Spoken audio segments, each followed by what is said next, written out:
Alumni Connect, podcast, ki uspešne zgodbe alumnov ekonomske fakultete pripelje med vas. Ne zamudi in se pokonektaj z nami.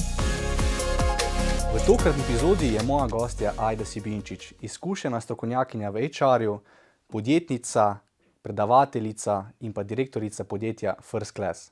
Je tudi soustanoviteljica poslovno-izobraževalnega programa Business Class za mlade talente. Danes se bo pogovarjala o brezkompromisnih resnicah v HR-ju, izzivih podjetništva, kadrovanju visokih profilov, zato vas vabim, da nama prisluhnete. Ajda, živijo, dobrodošla v Alumni Connect podcastu. Živijo, Filip, lepa hvala za vabilo. Danes moram priznati, ko sem se vozil semle na najno srečanje oziroma najn pogovor, sem razmišljal, kako bi sploh začel jaz tale najn pogovor danes, pa sem se spomnil na tvojo ful zanimivost, da namensko nimaš osebnega avtomobila. Pa me v bistvu zanima, zakaj je temu tako in pa kako si potem danes prišla na najn pogovor? Ja, res je. Prišla sem s taksijem, tako kot večino časa se vozim. Jaz sem, odkar imamo pisarne v centru Ljubljane, v bistvu na različnih lokacijah že nekje 8 let. In v centru Ljubljane je pač nemogoče parkirati, ne. Tudi če imaš garažo, okej, a ne, še vedno ti ful časa vzame, da prideš do te garaže, pa potem do pisarne in tako naprej. In sem ugotovila, da če si preračunam, da je v bistvu veliko ceneje, če jaz nimam avta, pa se pač vozim s taksiji. Itak poleti si s kolesom, peš, tudi z busom, kdaj, če je treba, a ne, ampak ja. Se mi zdi, da je koristno za okolje, hkrati pa ful manj stresno za mene, no. Ja, to je taka zelo zanimiva odločitev. To je bila res zelo taka zanimivost, ne, ker v Sloveniji vemo, da jaz se mi zdi, da brez avta ne morem, če sem izven centra Ljubljane. Je pa lepo novje, da v bistvu se razmišlja tudi v trajnostni smeri in pa. Ja, glej, saj veš, treba je vedeti, okej, mi družinski avto imamo, a ne, tako da če ga kdaj rabim, ga vzamem, ampak če mi pa ni treba, pa veliko bolj z veseljem grem s taksijem. Veš, tudi onih 15 minut pač porabiš za klice, ne vem, lahko tudi kaj na računalnik narediš, je veliko lažje. In jaz tudi vidim, da moje sodelavke, kar nekaj jih je šlo tudi v to smer, no, da so se recimo priselile bližje centru in da pol na koncu nimajo avta, ne. Ma saj, dokler so taksiji odzivni, pa To recimo so to. ponudniki teh, Avantcar, Tako, vse to tako. imamo, možnosti so, no. Zdaj pa, če sem začela s to zanimivostjo, bi pa rad začel na točki, kjer si se ti odločila, da boš pa študirala na Ekonomski fakulteti v Ljubljani. Zakaj, kako? Ja, to je bilo zdaj že kar nekaj let nazaj. Jaz v bistvu takrat, ko sem zaključevala gimnazijo, sem imela tako, ali bi medicino, pravo ali ekonomijo, a ne. Zelo sem bila na nekem takem razpotju, res nisem vedela, kaj bi, ne. In pol, ko sem šla, se spomnim, na informativce, bila sem na medicini pa na ekonomiji in sem zelo hitro v bistvu videla, da medicina me bo v neki predalček spravila, medtem ko ekonomija, ne, mi pa pusti to širino, da v bistvu jaz odkrivam, kaj si sploh želim početi, a ne, in dejansko se je to uresničilo, a ne. Imela sem, ne vem, ko končaš ekonomijo ali pa ko študiraš, imaš neskončno možnosti, kaj lahko počneš, a ne. Se pravi, je bil že tisti breaking point oziroma točka preloma, zdaj če tako rečem, na informativnih dnevih. Ja, v bistvu res, ja. Kako pa bil pol v času študija? Verjetno ko si prišla sem, si postavila neko vizijo, kaj želiš, kako bi naj študij potekel. Mislim, da vsak to od nas, ko pride sem študirat, si to naredi. Kako pa Ja. pol dejansko poteka? Jaz bi rekla, mogoče smo bili, ali pa jaz sem bila še malo drugačna generacija. Takrat zadeve še niso bile tako obvezne, a ne. Pač pri nas so bile obvezne vaje, predavanja pa niti ne. In jaz sem si pač, okej, vedno sem bila ful tekmovalna, pač moja vizija je bila, da bom imela ful dobre ocene. Nisem pa imela tako vizije, kaj bom pa jaz potem delala, a ne. Niti nisem ful veliko o tem razmišljala. Do nekje recimo v 3. letniku sem šla na Erasmus, oziroma na bilateralno izmenjavo, takrat mi je Danijela Volč ful pomagala, ker še ni bil Erasmus toliko razširjen. In smo uspeli podpisati eno pogodbo z enim faksom, da sem jaz tja lahko šla. In ko sem prišla nazaj v 4. letniku, takrat smo imeli še 4 letnike, sem jaz tako ugotovila, okej, jaz pa zdaj čisto dobro, zdaj pa moram počasi vedeti, kaj hočem delati, a ne. In jaz sem šele takrat, iz tega, da sem delala neskončno različnih nekih študentskih del, od, ne vem, promocij do, ne vem, prodaje, ful enih takih 5 manjših zadev, a ne, da sem rekla pol, okej, zdaj bi bilo pa fajn, jaz finance študiram, da grem mogoče, a ne, za delati nekaj v tej smeri, no, in pol sem v bistvu cel 4. letnik delala kot finančni analitik na Tax Grupu. In tam sem imela enega ful dobrega tudi nadrejenega Blaža Kmetca, ki je pa zaključil ta IMB študij tule na Ekonomski fakulteti.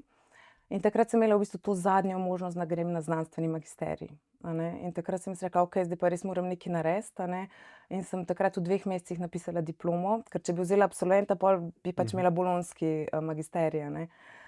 In takrat sem sprejela to odločitev, da grem na IMB.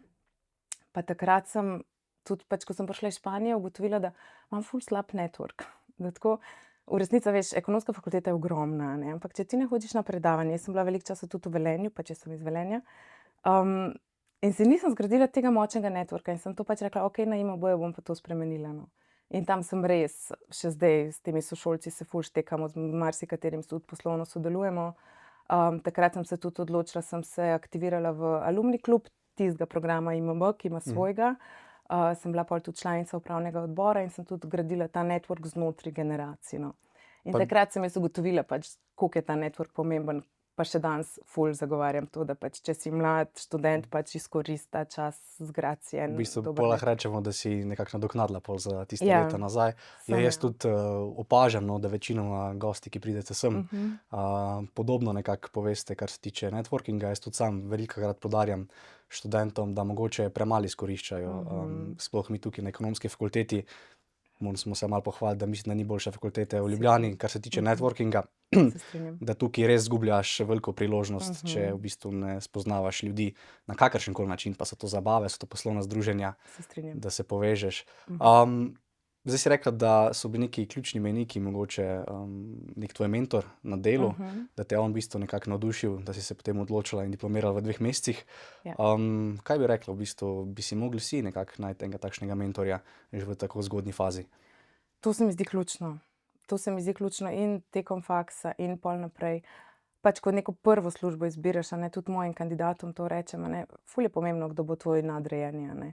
A veš, ali pa pač, da imaš nekoga, nekega sponzorja v organizaciji, ki ti bo malo povedal, ok, ne zdaj čisto formalne procese, ampak tako neformalno, kaj se v firmi dogaja, na kaj moraš biti pozoren, kje moraš paziti. Ker to so pač ljudje, ki ti, ne vem, ti se lahko na njihovih napakah dejansko učiš. Jaz mislim, tudi ko smo pol gradili to firmo, recimo First Class, ki jo imam zdaj, a veš, jaz sem tle vstopala na neko področje executive searcha, jaz pa moj partner Tilajovic, midva v bistvu nisva imela znanja iz executive searcha. In midva sva si takrat našla enega mentorja, enega starosta v bistvu iz tega področja, ki je pač prej 30 let delal na tem, da nama je v bistvu povedal vse te neke skrivnosti, pa ko sva imela midva kak izziv, ki se nama je zdel tako, joj, kaj bova zdaj, je on pač rekel, to je normalno, pač to je it's part of business. In da imaš ti nekoga, ki lahko eno tako situacijo, ko se ti zdi nerešljiva, pač z njim iz prve roke predebatiraš, se mi zdi to tako res zlata vredno. Kaj pa mogoče, zdaj smo rekli, da moraš imeti dobrega mentorja. Kaj pa definira dobrega mentorja? Oziroma, kakšnih mentorjev pa se moramo mogoče paziti, da mislimo, da nam dajo neke koristne napotke, v bistvu nas pa prej si omenila, da te lahko nekaj ukalupi. Jaz mislim, da pač poiščeš nekoga, ki je res priznan v tej industriji, ki jo želiš raziskovati naprej oziroma v kateri ti želiš delati. Nekdo, ki je že nekaj naredil na tem področju, ima za sabo kako uspešno podjetje, 2, a veš, da ga res lahko preveriš, da človek je uspešen v tem, kar dela. Verjamem, da danes je veliko teh Instagram influencerjev, ampak ja, pač nekoga, ki recimo, da je na tem področju že nekaj pokazal. Če je to lastnik firme, da ima dobre bilance, recimo čisto nek, vse ekonomisti to znamo hitro preveriti. Pa predvsem verjetno, da se nekako karakterno in posebnostno ujameš za to osebo. Sigurno, ja. To za coache tudi rečejo. Coachi pač ne paše ti vsaka, moraš jih, ne vem, mogoče koga 2, 3 preizkusiti, se z njimi srečati, pa pol vidiš, kdo je tisti, ki ti odgovarja in s katerim boš delal recimo na dolgi rok. Zdaj pa prej si omenila alumni skupnost IMB-ja, si pa tudi nekako izmed tvojih prvih zaposlitev je bila na Centru poslovne odličnosti, alumni ekonomske fakultete, danes iz tega izhaja ta naš Alumni Connect podcast. Pa me zanima, kako je prišlo do tega, takrat ste tudi Center poslovne odličnosti ponovno oziroma na novo postavili, preoblikovali. Nekaj besed o temu. Ja, jaz v bistvu takrat, ko sem zaključila ta IMB študij, sem imela prvo študentsko delo na združenju Yes, tudi v skladu s tem grajenjem networka. Tam je, mislim, to je bila res zlata vredna izkušnja. Jaz sem tam spoznala odlične menedžerje, podjetnike, tako res navdihujoče poslovno okolje. In tam sem spoznala v bistvu na enem teh, pač tekom teh druženj tudi Moniko Lapanjo, ki je bila takrat vodja korporativnega komuniciranja na ekonomski fakulteti in ona me je povabila, imela je ravno eno odprto pozicijo, a ne, in mi je takrat ponudila to mojo prvo zaposlitev, a ne. Pa mogoče na prvi pogled že takrat je mene ful vleklo v podjetništvo, a ne, ampak treba je vedeti, da takrat je bila kriza, a ne, to je bilo leta 2010, 2009, 2010. To je bilo pač eno tako težko obdobje, tudi, ne vem, današnji študentje si verjetno to ne morejo predstavljati, ker je danes ogromno služb, priložnosti na voljo, takrat pa ni bilo, a ne. In jaz vem, da moja družina je bila ful vesela, stabilna služba na ekonomski fakulteti, tako. Meni je pa pač Monika je res znala, no, ona je tudi en tak odličen mentor, no, in ona je mene takrat zelo mi znala predstaviti to priložnost kot odlično zame za razvoj in res se je pokazalo, da je tako, ne. Bilo je zelo daleč od financ pa tega, kar sem jaz študirala, bilo je pa zelo to komunikacijsko, organizacija dogodkov, mi smo takrat prenavljali spletne strani ekonomske fakultete, tako res ene take zanimive projekte smo delali. Bilo je pa tudi obdobje akreditacij. Ne vem, takrat je res bilo še bolj, ni bilo to še tako ustaljeno kot zdaj, ko je res ekonomska fakulteta akreditirana, ne vem, trojno akreditirana šola med top poslovnimi šolami. Takrat smo začeli s tem EQUIS-om ACSB-jem, mi smo pa v bistvu facilitirale vse te postopke in ekonomska fakulteta je bila vedno zelo dobro ocenjena. Področje, kjer pa mogoče ni bila, je bilo pa ravno ta alumni, a ne. Povezovanje z bivšimi diplomanti, v tujini je to tako, a veš, ti končaš faks in pol ga podpiraš, a ne, pol, ne vem, doniraš, vračaš znanje, zaposluješ te diplomante, tako res si povezan s tem svojo fakulteto, a ne. In tukaj pa ni bilo to toliko razvito, a ne, in takrat je v bistvu Monika meni zaupala to, da smo šli v to formalno vzpostavitev alumni kluba ekonomske fakultete. In takrat je bilo tako, okej, super, mi bomo to ustanovili, začeli bomo delati dogodke, ljudje bojo prišli, ful easy. No, ampak že prvi problem, ki se pojavi, je, da ti ne smeš v resnici obveščati bivših diplomantov o tem, da ta klub imaš zaradi GDPR-ja, a ne. Ker je to ta opt-in sistem, a ne, ti se moraš vključiti v klub, a ne. Okej, tistega, ki je ravno diplomiral, lahko vključiš, ker mu pač ponudiš to ob diplomiranju, tistega, ki je pa 10-20 let nazaj, pa pač ne moreš, a ne.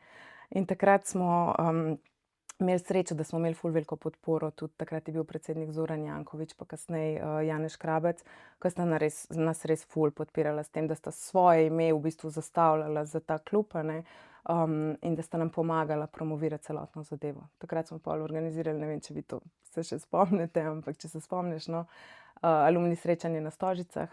Takrat je bil to tak res ful velik boom dogodek, kjer je bilo, ne vem, par tisoč diplomantov ekonomske fakultete, pa pol križanke, pa imeli smo več kot, ne vem, 20-30 dogodkov na leto. Tako res smo se trudili to zavedanje graditi, in odločili smo se pa tudi, da tega ne moramo delati v vakuumu, ampak smo želeli aktivirati čim več bivših diplomantov, da nam pri tem pomagajo, no. Tako da smo takrat na prostovoljni bazi, jaz se ful spomnim, ne vem, Urša Žorž, Martinko Saber, Jernej Osterman, pa še marsikdo drug, no, je takrat pač v svojem prostem času pač pomagal graditi klub, z različnimi sekcijami, za različne interesne dejavnosti znotraj diplomantov, no. Ma saj mislim, da vse te ljudi, ki si naštela, ne, v bistvu, mislim, da so to z veseljem počeli, ker če so se enako počutili, kot se ti počutiš, ko si bila tukaj študentka, mislim, da nobeno ne bi bilo. Tudi meni ne bi bila težava, recimo, če te povabi neka institucija nazaj, da pa če bi lahko promoviral oziroma pomagal, če si se imel super, mislim, da je to vsakem v dobro voljo.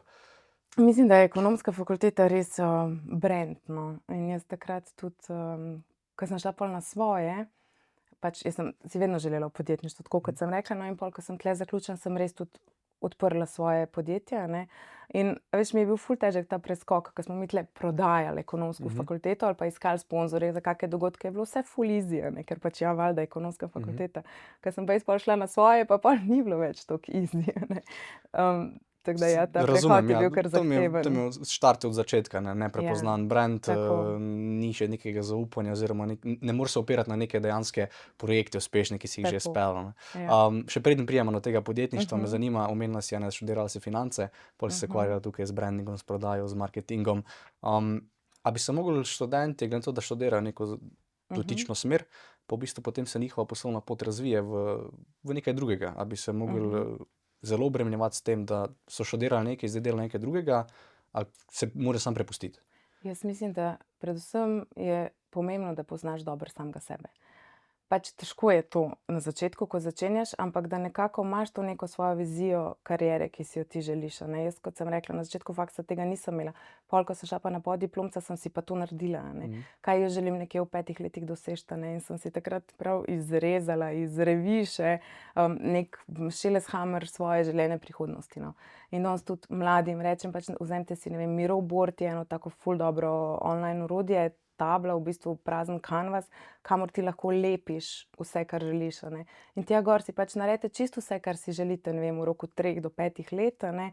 In pol počasi greste proti uresničitvi tega, a ne. In včasih se ti pač pot ne bo nikoli ravna, bo takole, a ne. In če je to nekaj izven tega, kar ste mogoče študirali, ni nujno, da je s tem karkoli narobe, a ne. Saj če vam je namenjeno, boste na koncu spet prišli nazaj na to, a ne.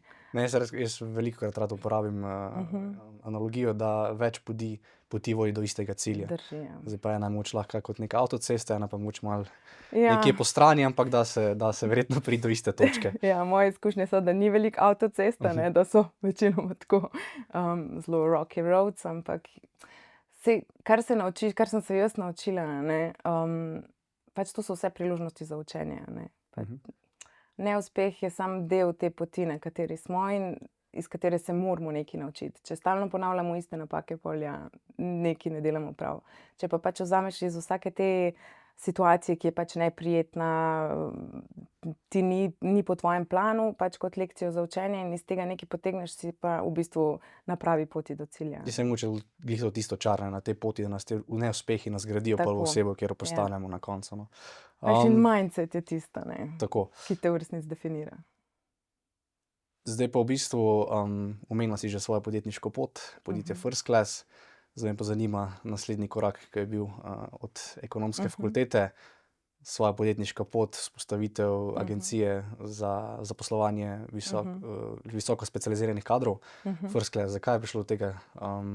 Kako Ja. zdaj danes to izgleda? Se pravi, moja v bistvu glavno podjetje, ki ga zdaj imam, je podjetje za iskanje pa selekcijo kadra First Class. Je bila pa ta pot do tega, a ne, tudi malo ovinkasta. In jaz v bistvu takrat, ko sem bila tle na faksu, ki je bil en tak res dober poligon za učenje, sem najprej ustanovila podjetje za organizacijo dogodkov in sponzorstva. In sem v bistvu zdaj bom na pamet rekla, ene 3 leta se aktivno s tem ukvarjala ali pa 4. Pol, ko sem pa dobila otroke, je pa malo težje zdaj cele popoldneve pa večere delati, a ne, ta tip posla. In ko je bila moja prva hčerka stara 1 leto, sem jaz eno staro idejo, ki sem jo takrat v sklopu tiste prve firme pitchala že eni organizaciji, pa ni padla na plodna tla. Sem se pogovarjala s tem mojim trenutnim partnerjem Tilom Lajevicem, sem rekla, glej, jaz imam eno idejo. Vedno sem bila v stiku s študenti pa s podjetji, a ne. In velikokrat neki menedžerji rečejo, joj, veš, ko pridejo mladi iz faksa, a ne, nimajo nobenih mehkih veščin, a ne. Imajo ta hard drill recimo, a ne. Ne razumejo pa, kako podjetje funkcionira, kako zdaj, ne vem, ti moraš prodajo usklajevati s proizvodnjo in vse neke širše slike mogoče nimajo. Pa okej, ekonomisti še to najbolj imamo, ampak en strojnik, ki pride, pa nima pojma o ekonomiji recimo, a ne. In smo v bistvu takrat začeli Business Class. To je ta, ki je danes v bistvu naš neprofiten inštitut, ampak ideja je, da povezujemo mlade talente z odličnimi podjetji, ki so jim pripravljeni dati priložnost za razvoj v neke ključne kadre. In to smo mi začeli, to je bil naš nek popoldanski projekt, iz katerega je pa potem organsko zrastel ta First Class, no. Ko smo mi ugotovili, da ta naša podjetja, ne vem, takrat so nas čisto na začetku podprli Gorenje, Petrol, Pivovarna Laško unijo in tako naprej. In smo takrat ugotovili, da še bolj kot mlade talente, a ne, pa dejansko podjetje potrebujejo izkušene strokovnjake pa vodje, a ne. In tako smo v bistvu čisto organsko prišli v ta executive search. No, saj za Business Class sem hotel še nekaj besed o tem reči malo kasneje. Zdaj pa, če smo pri iskanju in pa zaposlovanju visoko kvalificiranih kadrov, se pravi direktorjev, menedžerjev, vodij, kako se to razlikuje od normalnega kadrovanja, do normalnega iskanja? Čisto nek tako širok aspekt tega, če mi lahko razložiš, opišeš. Mogoče, a ne, prej si rekel agencija, a ne.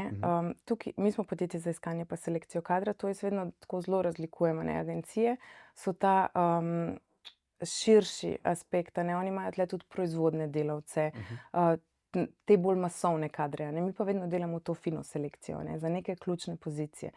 Ker ti, če vzameš nekoga, ki ti bo, ne vem, delal v skladišču, ne rabiš zdaj delati ful hude selekcije, a ne, ker si sploh v današnjih časih so samo veseli, da kdo pride praktično, a ne. Medtem ko pa ti iščeš enega vodjo ali pa direktorja ali pa celo direktorja podjetja, moraš pa res biti izjemno pazljiv, koga kadriraš na to pozicijo, a ne, ker tukaj napačna izbira ima lahko ful hude posledice za podjetje, a ne.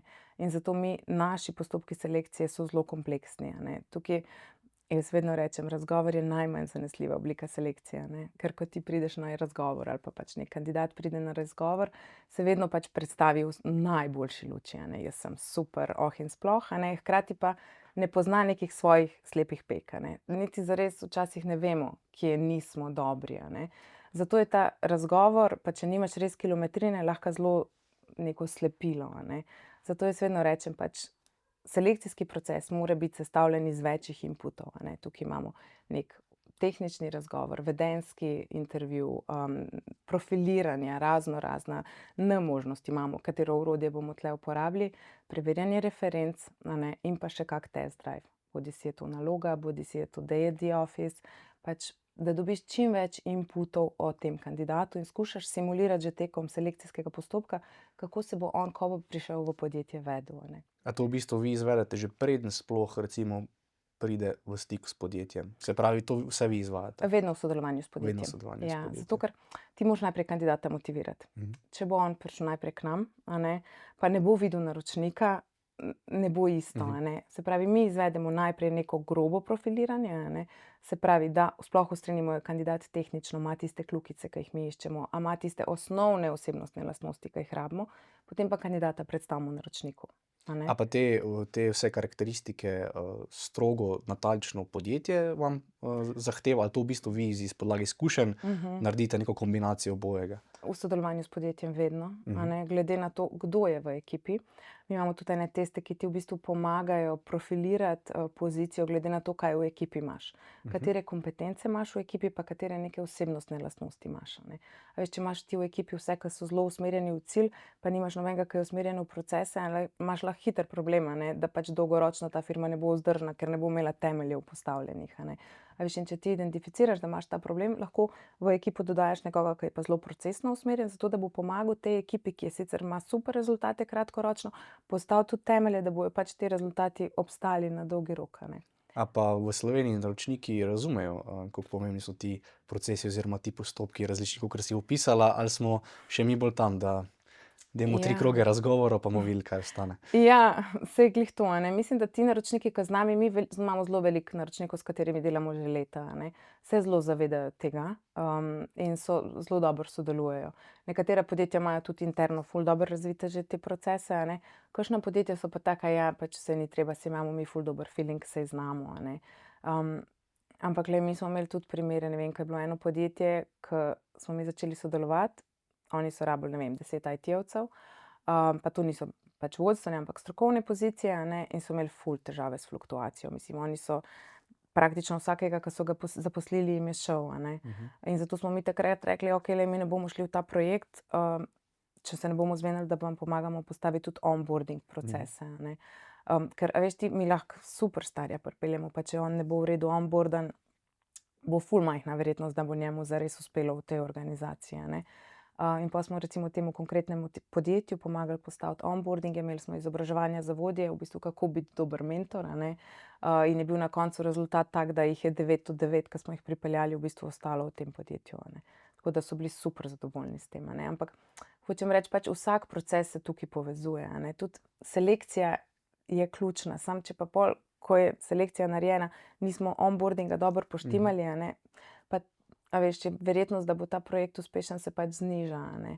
Zato pač resne firme imajo vse te procese zelo dobro razdelane, a ne. Ja, hvala bogu, no, ker saj jaz tudi po eni strani tudi razumem, saj pravim, tukaj je tudi, a ne, potem neka investicija v to, ne, neka manjša podjetja si mogoče glih ne morejo privoščiti vseh teh postopkov.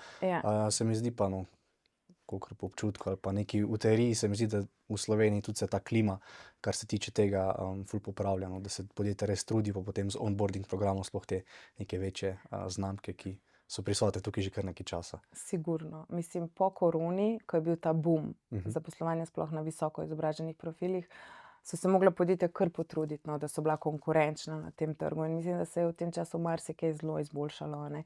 Da se podjetja tudi zelo zavedajo, kaj je treba, tudi iz vidika employer brandinga, ne.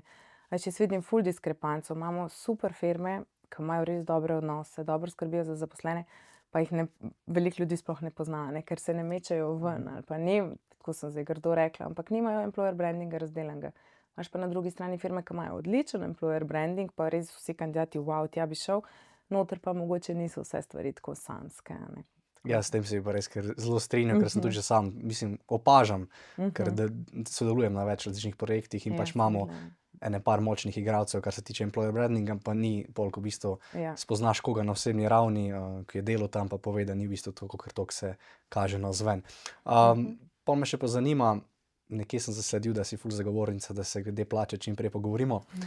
Pa me zanima, koliko je to pomembno, a je to, kdaj se to res ne bi pogovarjali, pa zdaj, če najprej rečeva za te visoke profile, pa potem mogoče za študente, pa za nas mlade, ki bomo stopili na trg dela, kdaj je tisti trenutek in na kakšen način to naredimo?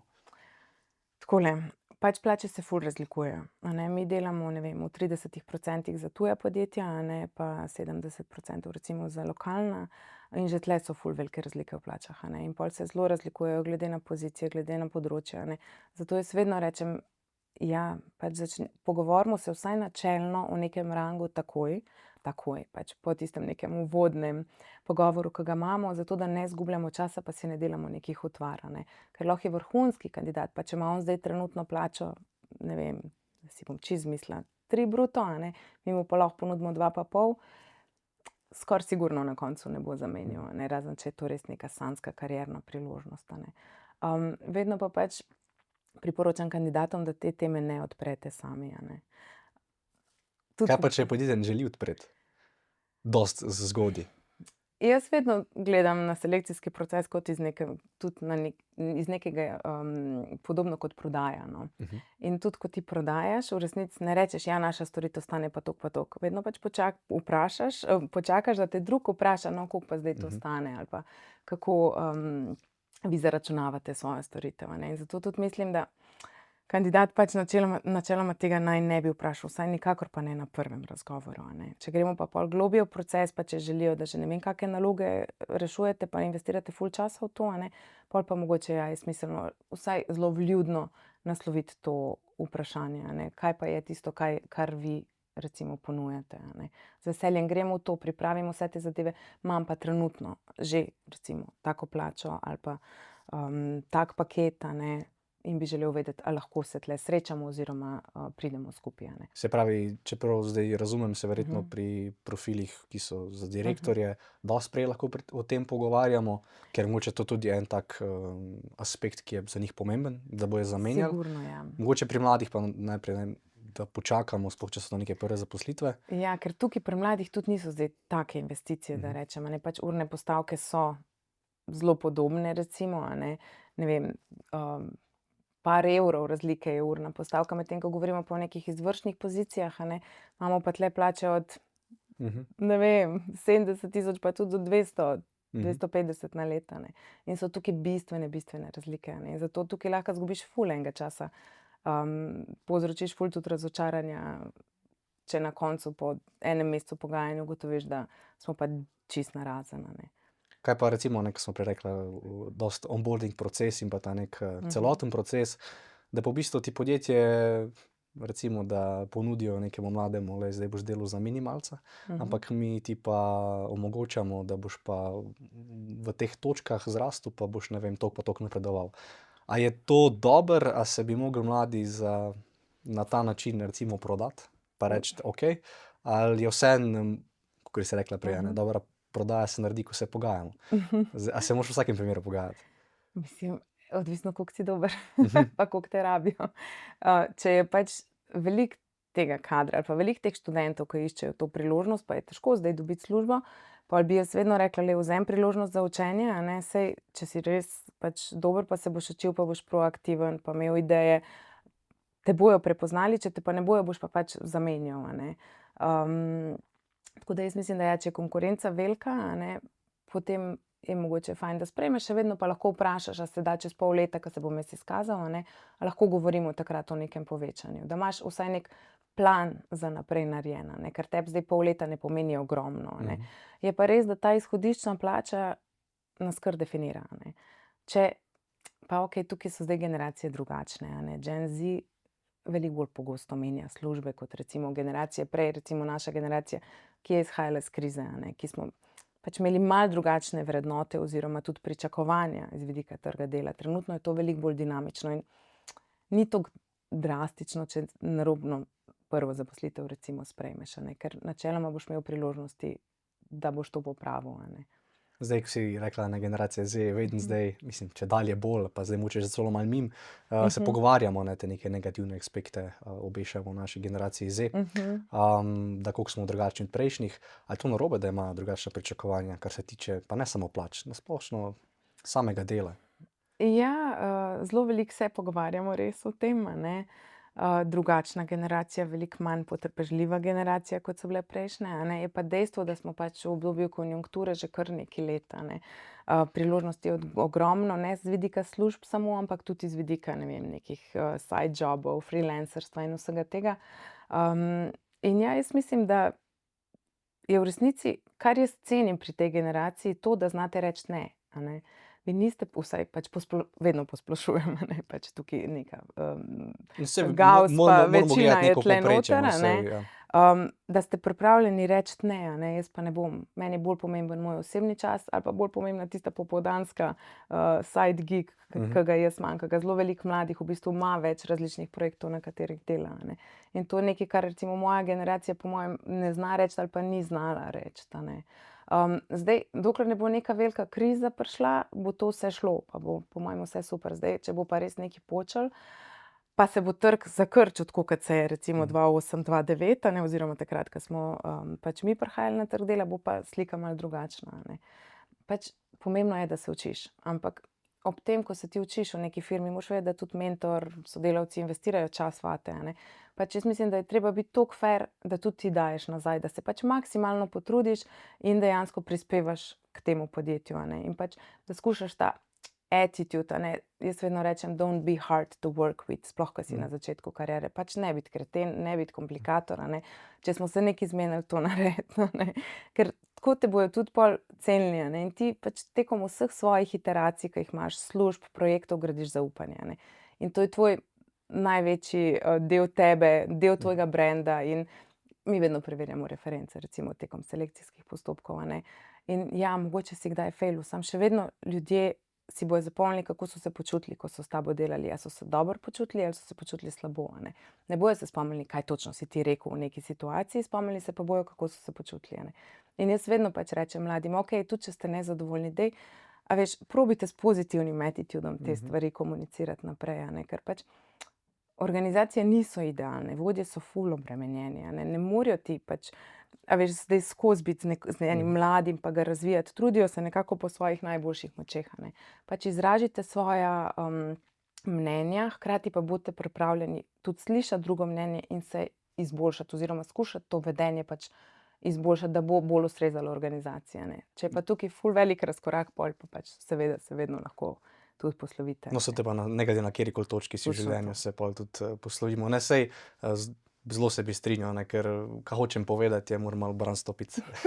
Ne, si upam, da nisem bila pokritična. Če nisem prav tista sredina Gen Z-ovcev, ne, ampak vseeno, preveč se mi zdi, da se neko negativno konotacijo obeša na nas, kakor sam vidim, zdaj pa res spet v katerem okolju, kdo, ne, bi rekel, da ni vse tako slabo, no. Da v bistvu mladi, kar bi rekel, dobro razume, čedalje bolj razumejo, kaj, da si želijo to delati v smeri svojega študija, v smeri svoje strokovnosti, in pa nisem še od nobenega slišal, da ne bi rad dal kakšno dodatno energijo v nekaj, če res začuti celotno okolje ali pa neko kulturo v nekem podjetju.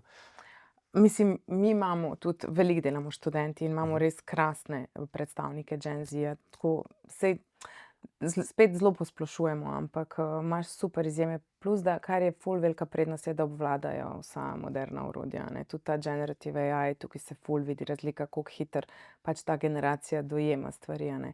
In jaz vidim, da je na kakih izobraževanjih, ko imamo pač bolj izkušene, pa te mlade skupaj, a ne, koliko je prepočasi se vse dogaja za to mlado generacijo, ko jim je vse v trenutku jasno, a ne, ko imamo pa na drugi strani pa bolj izkušene kadre, recimo, ki pa pač rabijo malo dlje časa, da zapopadejo te nove stvari, a ne.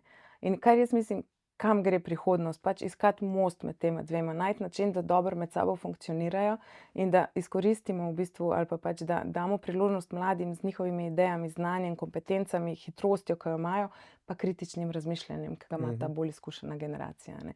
In če to uspeš v svoji firmi ali pa znotraj ene organizacije dobro upariti, da dobro delajo skupaj, mislim, da si zmagal v resnici. Ja, mislim, dobra kombinacija obojega bo Sigurno. itak, ker tudi nekoč bomo mi, tista starejša Sigurno. generacija, in pa kar sem dosti opazil, no, mogoče tule rečemo slovenskem prostoru, no, ker za tujino ne vem toliko, da imamo mogoče mi Slovenci malo preveč zakoreninjeno to, da pač karkoli je bilo v našem okolju, po naši generaciji, to bilo boljše, ne. Boljše so bile te risanke, ki smo mi gledali, boljše je bila ta igra, ki smo mi delali, boljše je bil ta način pristopa, ne. Ker se v bistvu že po defaultu se ne želimo, ko so neke novosti, a ne. Mogoče pa ti izboljšam, mogoče pa njihov pogled bolj pravilen kot naš, ne. Generalno je ta nenaklonjenost spremembam kar Tako. zakoreninjena, ne. Zdaj pa omenila si, ne, preden si ustanovila First Class, da je to izšlo iz projekta neprofitnega poslovnega izobraževanja Business Class. Pa me zanima, zdaj zasledil sem, malo sem preveril, da je to namenjeno mladim, ne. Tako. Kdo se lahko sem prijavi, kakšni so neki postopki, da lahko sem prideš, kaj delaš, kako poteka cel? Ja. V bistvu je odprt program za vse. Mi imamo vsako leto, recimo, okej, zdaj smo zaključili v letošnjem letu 5. generacijo, planiramo 6., v lanskem letu, za letošnje leto planiramo 6. Prijavi se lahko vsak, ki načeloma mora imeti zaključeno fakulteto, no, pa tam do 3 leta delovnih izkušenj, maksimalno 5, recimo, a ne. Se pravi, da si še delno neizoblikovan posameznik oziroma da imaš neko vizijo, da hočeš v življenju nekaj doseči, a ne. Potem so pa ja pri nas zelo zahtevni selekcijski postopki, od testiranja kognitivnih sposobnosti, osebnostnih profilov, assessment centrov, to pomeni, mislim, da je 6-urno ocenjevanje pri nas na lokaciji, in iz tega mi naredimo profile. In hkrati tudi kandidatom priporočimo, ti si ful primeren za recimo analitičen profil, daj mogoče razmišljaj o tem, da boš svojo kariero razvijal v to smer. Ali pa ti imaš ful potencial za prodajnika, a ne, pojdi v to smer, a ne. Ali pa ti imaš vodstven potencial, ti boš dolgoročno si ful primeren za to, da boš lahko vodil neke večje time, a ne. Pač skušamo mladim pomagati, da odkrijejo v tej fazi, ko se mogoče še malo iščejo, a ne, kje so oni dobri in kam naj investirajo svoj čas za to, da bojo imeli enkrat uspešno kariero, a ne. Na drugi strani imamo pa podjetja, ki nam zaupajo in mi rečemo, okej, ta kandidat je ful primeren za pozicijo, ne vem, nabavnika v tvojem podjetju, a ne. Daj mu priložnost, čeprav nimate pravih izkušenj, a ne, ker velikokrat kadriramo na podlagi izkušenj, a ne. Tule v Business Classu pa malo obračamo, pa kadriramo na podlagi potenciala, a ne. Ideja je, da potem pa skozi, ko si ti sprejet v program Business Class, kamor ne moreš biti sprejet, če nimaš službe pri enem od naših partnerjev, kamor smo te mi plasirali. In ko si sprejet in ko začneš to službo, zaposlitev, si v bistvu še pol leta v našem programu, kjer te popoldan izobražujemo. Z 50 strokovnjaki iz prakse, profesorji, menedžerji, pač želimo dati ful različna znanja, soft skille, predvsem pa to širino poslovnega sveta. Kako biznis dejansko funkcionira, a ne. To želimo dati kot popotnico tem našim kandidatom, ko začenjajo svoje kariere, a ne. Zdaj pa mogoče prvo vprašanje, kaj šteje po teh 3 do 5 let delovnih izkušenj? Kaj je to kot redna zaposlitev, kot študentsko delo, karkoli? Mislim, mi vedno ful cenimo, če si ti že kot študent delal, a ne. Da si pač izkoristil vse počitnice, ves čas, ki si ga pač imel, zato da si nekje delal, da si pridobival te izkušnje, zato da imaš to širino, a ne. Tako da ja, ni pogoj, da imaš delovne izkušnje, ampak tekom selekcije, ker je 1500 prijav, a ne, pač večinoma so izbrani pol tisti, ki so že nekaj delali. Pa lahko so to neki lastni projekti, lahko so to, ne vem, zdaj neke Instagram strani, ki jih imajo, a ne. kreiranje vsebin, pač čist odvisno od posameznika. Imamo bolj zgornjo mejo, to 5 let delovnih izkušenj, zato ker če so preveč izkušeni, a ne, pa mogoče ne pašejo v samo skupino, a ne, več noter.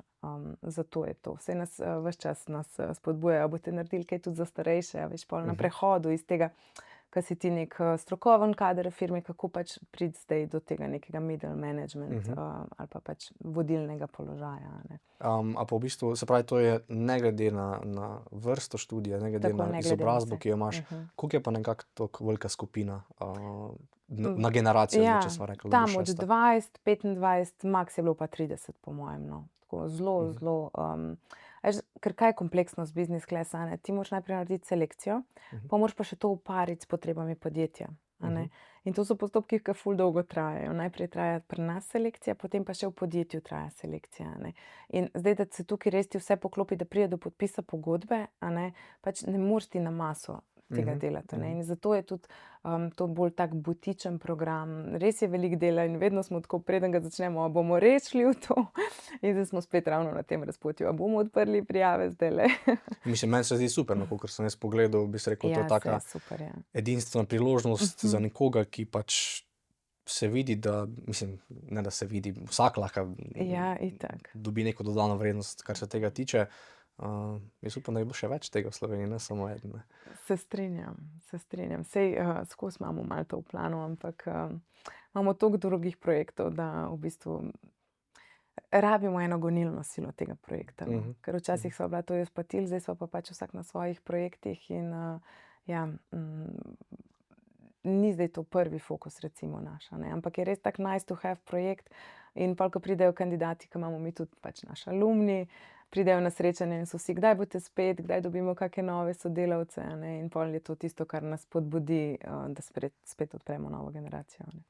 Zdaj pa načeloma zdaj govorimo o nekih uspešnih korakih, pa me zanima, prej sem že na začetku omenil, ne, na poti se zgodijo neki neuspehi, pa mogoče neki uspehi, ki si jih ti doživela v času svoje podjetniške poti, da bi tako izpostavila in Da te bi pol v kaj bistvu izpostavila, mogoče zapivotirala v neko drugo smer in te poneslo na pot, kjer si danes. Pa mogoče ravno to, ko smo takrat, ko sem se odločila, da bom pač zaključila, da bom dala odpoved tle, a ne, v tej varnem zaledju odličnega branda Ekonomske fakultete in šla na svoje, da sem čisto premalo zares premislila, kaj bom delala, kako bom to na trgu zaračunala. Ful veliko takrat sva to s kolegico Majo začele to podjetje, sva se ukvarjale, kak bo logo, kake bojo vizitke, kak bo branding, ampak v resnici, kaj bova pa zares počele, pa koliko bo to zdaj stalo, pa kdo bo to pripravljen plačati, pa nisva zares ful dobro razdelali. Ravno s tistim so se ukvarjali, kar pravijo ti podjetniki, da je to najmanj potrebno. Saj to zdaj danes vem, pa že takrat sem v resnici to vedela, ampak ta del je najlažji, a ne. S tem je pač fajn se ukvarjati, pa dosti preprosto. Saj midve sva poslovni načrt že naredile, a ne. Samo nisva pa stestirale tega v praksi, a bo to kdo pripravljen plačati, pa koliko bodo pripravljeni za to plačati, a ne. A veš, ker glih to, a ne, prideš iz nekega okolja, kjer imaš budget, kjer so ti sredstva dana, kjer imaš podporo, ne vem, profesorjev, sodelavcev, vse v bistvu imaš, a ne, v to, da si pa naenkrat v bistvu sam, a ne, da ti moraš pa zaslužiti za plače na koncu meseca, a ne, in potem, ko pokriješ stroške, ti pač morajo ostati. In ja, to res, kako res validirati idejo prej, preden se vržeš z glavo v to, no. Saj vem, da nas to pri podjetništvu učijo, pa zdaj verjetno še bolj, a ne, ampak ja, saj po drugi strani si pa mislim, če pa ne probaš, pa če skozi samo kalkuliraš, pa se splača, pa se ne, pa pač nikoli mogoče ne greš v to, no. Ne, pa saj jaz to vidim, da je zanimivo, ne, da mi v bistvu ne, da ne bi vedeli tega, ne, ampak fajn je delati, ne. Meni se zdi, da takrat v bistvu, ko ti dizajniraš neki logotip, pa neke vizitke ustvarjaš, poosebljaš to energijo oziroma da ustvarjaš neko, to bo pa zdaj moje podjetje, ne. Ja, koliko sta pa v bistvu pol, zdaj verjetno, če kdo na podobni poti, ne, zdaj vzpostavlja neko podjetje, ne glede na branžo, kako ste vi pol preverili, da ste postavili neko ceno, na kakšen princip? Ja, saj to, a ne, jaz sem takrat pač res znala, ne vem, organizirati te dogodke, pridobivati sponzorje in tako naprej, samo kako zdaj to na trgu zaračunati. A ne. Je nič, pač, jaz sem izkoristila svoj network, pa ta moja sodelavka takrat tudi, a ne, in sva res šle na polno v to, da so pač klicale vse, ki sva jih poznale, predstavljale, kaj imava in pač najprej zaračunavale zelo, zelo nizke fije, a ne. Pač, da si tako zgradiš v bistvu ime, a ne. In pol sva pač počasi gradile to zgodbo, a ne. Ampak v resnici bi danes, če bi še enkrat šla v to, če bi se odločila, da bom delala, ne vem, zdaj karikiram, organizacijo dogodkov, bi šla delati v eno firmo za organizacijo dogodkov, kjer pač bi aktivno zraven pripravljala ponudbe, se ukvarjala s pridobivanjem strank in tako naprej. Da dobiš malo Da občutka. dobim ne, to ker- kompetenco, tako. ko mi je takrat zares manjkala, ne. Pa potem tudi viš neko cenovno politiko za nek trg, recimo za Tako, slovenski, če si za zdaj tukaj slovenski organizator trg, dogodkov, ne, da pol kot Ja. si samostojen podjetnik veš, kakšna naj bi bila cena. Ne. Tako. Jaz mislim, da tudi vsi, ki se na to podjetniško pot, a ne, podajamo ali pa se želijo zdaj še podati, študenti ali pa alumni, pač prodaja je ena ključna kompetenca, a ne, pa komunikativnost, oziroma da znaš skomunicirati, zakaj si ti boljši od konkurence, zakaj naj delajo s tabo, a ne. Pa da ti ni problem, da boš dobil nešteto zavrnitev, a ne. In da si sposoben se pač po vsaki taki zavrnitvi pobrati pa iti naprej, a ne. Jaz mislim, da tudi, če si odličen, ne vem, strojnik, pa imaš eno ful hudo idejo strojno, še vseeno moraš znati to prodati, a ne. In pač imeti ta network spet, komu boš to ponudil, ker na neka warm ali pa odprta vrata je ful lažje prodajati, kot pač cold LinkedIn, messaging in vse te zadeve, a A ne. pa se ti je zgodil kak takšen res neuspeh, da neke zavrnitve v določenem aspektu mogoče nisi videla potem nekega izhoda iz tega in si mislila pač, zakaj jaz to delam? Mislim, zdaj večkrat pustila? se mi je zdelo, Večkrat? zakaj jaz to delam, a mi je tega treba, grem raje v eno službo pa imam mir, ampak to so taki momentalne trenutki slabosti, no, ko se mi zdi, da je pol hitro presežeš. Pač naučila sem se tudi, ko je res tako, včasih mi je težko, a ne, še danes mi je kdaj težko, pa je kdaj kaj narobe pri naročniku ali pa s kakim kandidatom, karkoli, da pač greš v akcijo, no. A veš, da ne premlevaš, kaj je zdaj to, ampak dvigneš telefon, napišeš mail, pač skušaš čim prej nekaj narediti v smeri rešitve. Ni nujno, saj ne boš zdaj tega rešil, a ne. Samo že ta feeling, da zdaj jaz to rešujem ali pa pač sodelavci to rešujemo, a ne, se o tem pogovorimo, mislim, da je pol ful lažje, zato ker vemo, da bomo to rešili, a ne. Pač, da ne ostaneš v tistem trenutku obupa, pa ke se ti zdi, glej, konec sveta, ke se pač ena taka stvar zgodi, a ne. Ja, mogoče se dobro lahko navežemo na tisti board s planom, da mogoče v Ja, tistem trenutku pa malo to je res, pogledaš, ne, da do tiste točke, ki je želiš priti, mogoče ni to Tako. zdaj usodna, ne. Ja. Pa zdaj, ko sem še preveril, a ne, ko sem malo brskal o tebi po spletu, Si preveril reference? tudi zanima me v bistvu, opazil sem, da imaš pa s partnerjem podjetje še, ki se pokvarja a sem zdaj pa bom rekel Indoneziji? Ja, V Indoneziji z kadri, z iskanjem kadrov. Kako je prišlo pa do tega? Zakaj ravno Indonezija? Ja.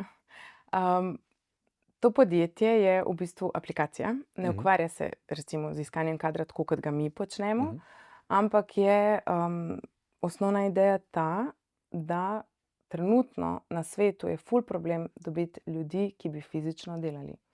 Veliko je visoko izobraženega kadra in tako vsi so študirali, a ne, težko pa je dobiti ljudi, ki bi, ne vem, delali v skladišču, kot primer, a ne.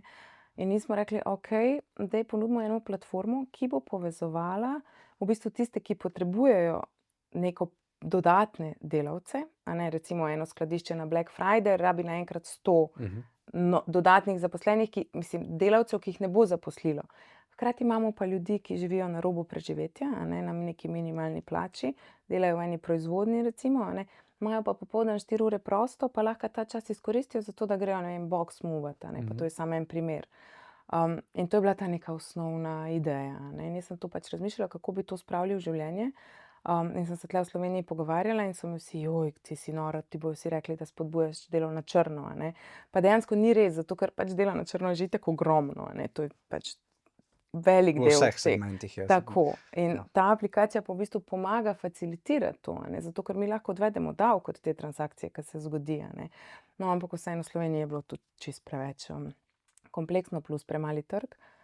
In zato smo takrat gledali, kam bi šli. In takrat je bil moj sošolci s faksa, no, je pa v bistvu živi že 10 let v Indoneziji. In smo se dogovorili z njim, v bistvu, da je prevzel vodenje tega projekta, postavil ekipo v Indoneziji in v bistvu zdaj ta projekt teče, zdaj bo, odkar smo se začeli, no, kako leto, dobro, no, in dejansko pač postavljamo zadeve, ne.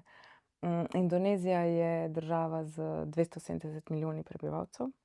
Tle imamo 2 milijona, ne, tako da to je bistvena razlika, pa ful visoka je mobile penetration, ne. Se pravi, da praktično vse se dogaja na telefonu, vse se plačuje prek telefona, vsako masažo, ki jo plačaš, vse pač plačaš prek telefona, ne. In zato smo pač, se nam je zdel to nek idealen pilotni trg, kjer zdaj zadevo testiramo, postavljamo, polišamo, zato da bo ready, da jo potem introducamo tudi na Aha, v neke bistvu še v druge neki trge. testni fazi, ni še čisto v... Je že live, ampak ja, se veš, startup, stalno je treba kaj popraviti, spivotirati.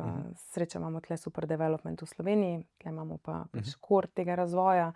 Tako da ja, skozi še kaj prilagajamo trgu glede na potrebe in tako naprej, no. Ne, ker mi je bilo ful zanimivo, ne, ker sem gledal tako, nekako sem si urisoval tvojo karierno pot, pa zdaj tako aplikacija v Indoneziji, sem rekel, kaj je bilo tukaj v zadnji, ne? Ja, pač razmislek je bil ta, da pač je Slovenija ful premajhna za karkoli, no. Evropska unija je ful regulirana in je tam kot nek pilot, zato da se naučimo delati, a ne, veš, pa tam vsaka napaka te v resnici nič ne stane, a ne, zato ker je toliko velik trg, da ti vse odpusti, a ne. Če tlele na 2-milijonskem trgu pač, a veš, prideš ven z nečim, pa ne dela dobro, a ne, si hiter okategoriziran, pač to ne dela, a ne. Tam pa pač daš Ja, pa nekaj spet- ven, pa ker je spet- nekaj novega. To je v bistvu ni, da mi delamo nek klon, a ne. Testiramo nekaj novega, kar pa če moramo čisto najti product market fit, a ne. Pa spet druga mentaliteta je verjetno, ne? Ja, čist, ja. Se razlikuje dosti od Evrope. Ja, zelo, ja. Plus, da je tudi delovna sila je precej cenejša. Tako da so precej nižji stroški. Zdaj pa mogoče nekaj, kar smo že omenjali, generativno umetno inteligenco. Pa me zanima na tem področju, kaj se dogaja na področju kadrovanja z vplivom umetne inteligence, kakšni bodo izgledali procesi mogoče čez 10 let, a mogoče bodo HR-ovci izgubili službo, ali bo še čedalje Ja. več, da bojo se ukvarjali samo s tem. Jaz vedno rečem, a ne, pač AI nam ne bo vzel službe, a ne. Službo nam bojo pa vzeli ljudje, ki bojo znali pač generativno inteligenco zelo dobro uporabljati. In ne vem, če se navežem na, zadnjič sem na eni konferenci rekla, Paul Krugman, a ne, ta Nobelov nagrajenec, ki je tudi na EFO-ju predaval ravno takrat, ko sem bila jaz tle na faksu. On je, mislim, da 95 ga je bilo, ko je internet prišel ven, a ne, je rekel, joj, to ne bo imelo nekega bistvenega vpliva na poslovanje. Pač še en izum, tako kot recimo faks mašina, a ne. In to se mi zdi en tak dober odraz tega, da je ful težko neke tehnološke revolucije napovedovati takrat, ko se dogajajo, a ne. In jaz, ko gledam, se mi zdi, da je ta generativna umetna inteligenca ravno to, no, da bo bistveno spremenila način, na katerega delamo, sploh te visoko izobražene službe. Trenutno je ful dober pomočnik, pomaga pri neki administraciji, analiziranju podatkov, tle je ful dober, nima pa še tega kritičnega razmišljanja, a ne. In mislim, da je tle trenutno naša največja prednost pač, da ljudje imamo to kritično razmišljanje, zato moramo znati s tem operirati, a ne. Ima ful enih pasti na drugi strani, ampak ja, napovedi so, da se bo tam v roku 3 let, mislim, da 50% služb, da bo pod bistvenim vplivom tega novega načina dela, a ne. Ja, jaz sem tukaj enega gosta, v bistvu, in je rekel, da v tujini že ti postopki vsaj 5 krogov odteče, tako da vse online, v bistvu te že avtomatsko sistem Ja. te opredeljuje, te parčka, te zavrača, te sprejema. Ja. Koliko bi ti rekla, da je tukaj pomembna pa ta osebnostna človeška nota? Da mogoče pa sam stroj, a ne vidi teh mehkih večin, če jih glih prav ti to, a ne. napišeš na list papirja oziroma na CV. Jaz bi rekla, da trenutno pač vseeno nima toliko kritičnega razmišljanja. Mislim, moraš mu dati čisto jasne inpute. Če mu ti daš izjemno jasne inpute, kriterije, if this, then that, pač je super, a ne. Ampak da bi pa tle neka mehka področja, tega pa zaenkrat še ni, no. Nam ful koristi recimo pri analizi podatkov, a ne. Iz vseh teh naših inputov, selekcijskih postopkov, da on potem to analizira in da na koncu neko poročilo ven, ki ga pa nujno mora prebrati človek, ker si pač izmišljuje, a ne. Še vedno je dosti stvari tako včasih čisto izmišljenih. No. Glih zanj smo se hecali, da večjega optimista, kot je ChatGPT, ne obstaja, ne? Ker je vedno tako, ja, amazing, vse je super, in sploh. Če pa se zmoti, pa v bistvu narobe sem razumel, bom Ja, popravil. pa se ful upraviči. Ja, tako. Tako. Se pravi, pol ni straha, da bi nekak ta pristni osebni stik na koncu, ki potrdi oziroma odloči, izginil. Ja, jaz mislim, da ne. Jaz mislim, da nam bo zelo pomagalo pri tem, da bomo lahko delali res tiste stvari, ki dodajajo vrednost, a ne. Da nam bo te repetitivne, dolgočasne delovne naloge vzel dol iz mize, a ne. Medtem ko ta češnja na torti bomo pa vsaj zaenkrat mogli dodati mi, no. Zaenkrat še ne vidim, da bi lahko oni nas čisto da bi nas neki sistem lahko čisto nadomestil. Je pa res, da se to hitro razvija, da bomo Ja. videli, kaj bo. Mislim, jaz upam, da ne, čeprav zdaj spet izpostavljamo točko, ne, ker zdaj smo tako navajeni, ne vemo, kaj bo pol, ampak še vseeno se mi zdi, da je nek tak pristen človeški stik pomemben v tem procesu. Se strinjam, ključen je. Sploh zato, ker glej, formula uspeha na delovnem mestu so v bistvu te kompetence, sposobnosti, a ne, krat motivacija za to delo, krat kulturni fit, a ne. To je ta mehek del, ki ga je tako izjemno težko oceniti, a ne. In če je ta katerikoli od teh nič, bo na koncu performance na delovnem mestu nič, a ne. In ravno ta kulturni fit bo zelo težko pač oceniti. A veš, ker tudi na neki energijski ravni v resnici se moramo ljudje med sabo ujeti, zato da bomo lahko cele dneve praktično skupaj preživeli, a ne. Tako da ja, jaz mislim, da nam bo zelo, zelo pomagalo, olajšalo delo, zaenkrat nas pa ne bo še čisto nadomestilo, a ne. Zdaj, vmes smo že večkrat si poudarila, pa smo nekaj načela na temo referenc, a ne. Pa nekaj tudi smo LinkedIn omenjala. Zdaj pa mogoče tukaj dal malo tudi poudarka na to, se pravi, zakaj so tako pomembne reference, kakšne reference so pomembne, pa zdaj, če smo v času digitalnih omrežij, pomen LinkedIna, ga moraš imeti, ga ne smeš imeti, dobrega imeti. Ključno je. Ključno je, Ja. ker pove Jaz kaj mislim, več. da brez LinkedIna pač, moraš vedeti, da pač, ko delodajalci iščejo neke nove potencialne sodelavce, si zelo veliko pomagajo, z lastno bazo, a ne, in pa seveda z javno dostopnimi podatki. In kje najlažje dobiš podatke? Na LinkedInu, a ne. In hkrati pač, če nekaj dobro narediš, a ne, daj si to objavi na LinkedInu, ker večja verjetnost je, da te bo ena kadrovica v enem podjetju ali pa en dober headhunter, a ne, opazil, tale pa je proaktiven ali pa ta sodeluje na nekih projektih, ki so zanimivi za to pozicijo, ki jo jaz iščem, a ne. Pač LinkedIn je neka v resnici oglasna deska, kjer prodajamo sami sebe, a ne. Pač kjer se predstavimo svetu in ker sploh z AI-jem išče se po ključnih besedah, a ne. Išče se pač to, kar jaz iščem za svojo pozicijo, nastavim neke parametre in mi meče ven primerne kandidate, a ne. In zdaj, če boš ti imel dobro skalibriran svoj LinkedIn profil za tiste pozicije, ki jih nekako želiš zasedati oziroma želiš ponudbe za te pozicije, pač je ključno, da te bomo mi našli, a ne. Pa so to kadrovniki v podjetjih ali smo pač to mi kot neki zunanji headhunterji, a ne. Tako da jaz mislim, da tudi za grajanje zaupanja, veš, kaj sem prej rekla, a ne. Ti gradiš zaupanje s tem svojim LinkedInom, a ne. Ja, v bistvu saj, jaz mislim, da se kar dobro tega zavedam, ker se pač trudim graditi nek svoj, recimo brand, no, pač zdaj sem se malo posvetil svojemu LinkedIn profilu, in opažam te pozitivne aspekte, kar si opisala, ampak opažam pa tudi, da dosti visokih profilov v Sloveniji sploh nima LinkedIna. A jih kaj v bistvu nagovarjate k temu, ali v bistvu jih to sploh ne zanima? Glej, dokler ti si na poziciji, a ne, pa si uspešen v tem, kar delaš, je vse super. Če se pa zgodi ena kriza v podjetju, pa ti čez noč ali pa pač izgubiš službo, a ne, pa si lahko zelo visok profil, pa prideš k nam, a ne, in a veš, velikokrat so to ful hudi šoki, a ne, ker se sploh v kaki multinacionalki to lahko iz danes na jutri zgodi, a ne. Ali da so se odločili, da bojo Slovenijo na splošno preselili na Hrvaško, pa naenkrat je tule management odveč, ali pač so se zgodile neke strateške spremembe, pa ostaneš brez službe. In v tistem trenutku kaki mogoče pač bolj izkušeni profili niso navajeni toliko tega LinkedIna, a ne, navajeni so na neki svoj telefon, to neko osebno mrežo, a ne, ki je sicer super in izjemno pomembna, sam LinkedIn je pa pač tvoja osebna mreža na potenco, a ne.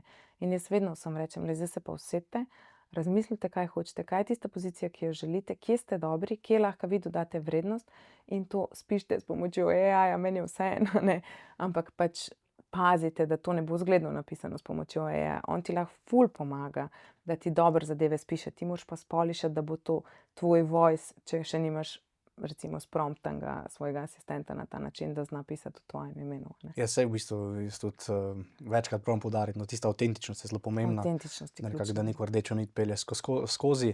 Pa tudi dostikrat vidim, že tudi pri mladih, ki se mi zdi, da je to samoumevno, da pač zdaj LinkedIn sploh čisto na poslovni šoli, ne že vsak ima, ampak dostikrat kdo zamahne z roko pa reče, jaz to ne rabim. Ja, kaki Pa jaz tehnični. rečem, pa mogoče naredi sam neko osnovo, daj si Tako. gor izkušnje, ne rabiš delati postov, ne rabiš biti kreator, ne rabiš sam, da si prisoten, ker mislim, da, kakor si sama rekla, lahko več zamudiš, ko pa Sigurno.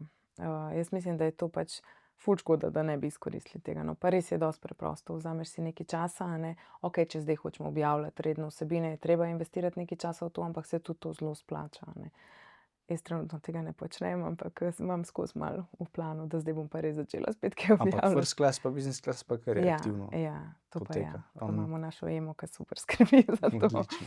Ja. Zdaj pa mogoče za zaključek še ponavadi zdaj v novi sezoni naredim izzovem gosta, da zaključi pogovor z eno zaključno mislijo. Zdaj pa, kaj bi želela povedati? Kaj bi želela povedati? Ja, jaz bi pač rekla, a ne,